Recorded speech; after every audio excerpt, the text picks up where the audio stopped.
May tumawag sa akin, nagagalit. Inagaw mo yung vlog ko. Pinapass daw niya yung family business. No choice eh, umisan ko to eh.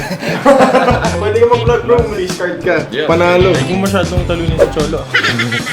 What's up guys? Watch another deal tayo ngayon. May transaction na naman tayo, buying tayo ngayon ng 126610 LV na Starbucks naman. Co-dealer din to. Si Shar, ang CSR master natin, naghanap ng Starbucks. Permit. Fun fact tayo.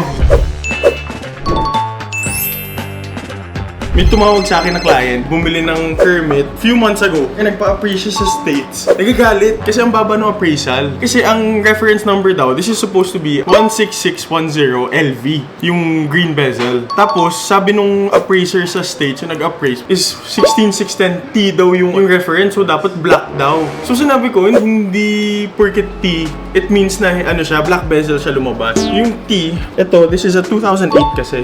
So, ito yung tinatawag na no-holes case na kasi wala na lug holes. Sa una kasi yung mga Rolex, yung mga wala pang rehot na tinatawag, yung sa 6 o'clock is yung serial number niya. Tapos sa 12 o'clock naman, yung reference. So, ito, kita nyo, this is a Kermit also. Ang reference na naka-engrave sa kanya is 16610T.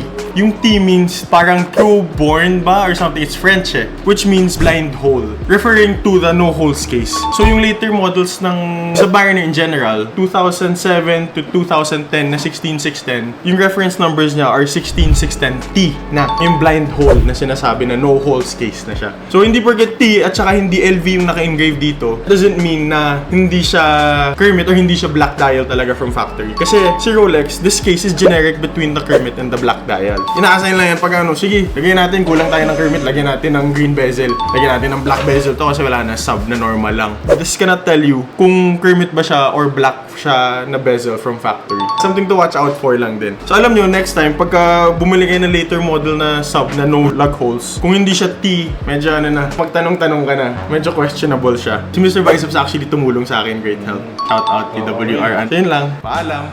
Na may vlog pa pala ako. Teka, boss, Sir Kishore? Yes. Tapos bro, ano yung name mo, sir? Jahan. Jahan, anak ni Sir Kishore. Hello. Sir, matagal ng reseller. How long have you been 12 years na. 12 years na.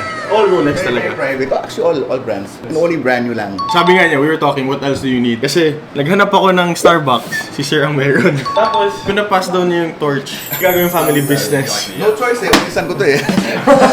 So at least, Gusto diba? yan. Family bonding. Well, it's a good business to get into also. Yeah. Lalo na now, for sure. Here we have the white tag. We have yung 126610 LV, yung modern na Kermit, pinag-usapan natin kanina. Tapos we have the green tag, white tag. Tapos this is dated November. Hirap din ako kumuha ng box. May box nang kasama yung ano. Kaya wala. Panalo eh. Ang tanong. Kasi these went up eh. Jan 1, Rolex prices went up 9%. 7%. 7 7 for ano? For steel. For 9 yung mga solid gold. Every year, talo pa inflation. We were asked initially 900. Lower sana. This is the lowest was selling to me. 80 is the super sagad na sagad. Well, I was gonna ask for 860. So, Let's meet halfway na lang, boss. 80 ka wala akong choice. Ang tandil. 80. Ang bilis lang. Wala eh. That was great. Pero yun, if you can find me a blue sea, I would be yeah, glad. I would gladly buy it. Tapos you can vlog it again. Tapos ano, follow nyo. Start posting. Yes. Ay, siya pa post mo. Nakakatamad din mag-post eh. Sa pagbawa mo. Wala, challenges of being a watch dealer talaga. Jahan and Sir Kishore may puri. Pwede ka mag-vlog bro. May face card ka. Yeah. Panalo. Thank you. I'll work on that one. So yun, done deal. 880,000 for 126610 LV Starbucks na ipapasa na sa customer kasi may client na tayo na urgently looking. Fast flips. Thank you bro. If you guys wanna meet Hybe, we can go downstairs. Yeah. Say sorry. Oh, inagaw mo yung vlog ko. Nakakala ko. Ay. Sige. Sana mo meet ni Sir. It's fine, son. Just take over my place na. Ah, really? Passing the torch na. Ang tatangkad nyo. Ayoko. Bro. Nanliit ka. Comment nyo. Mag-vlog ba siya hindi? Russian College. New up and coming watch reseller. Nagtatay. Marunong. Masal pare.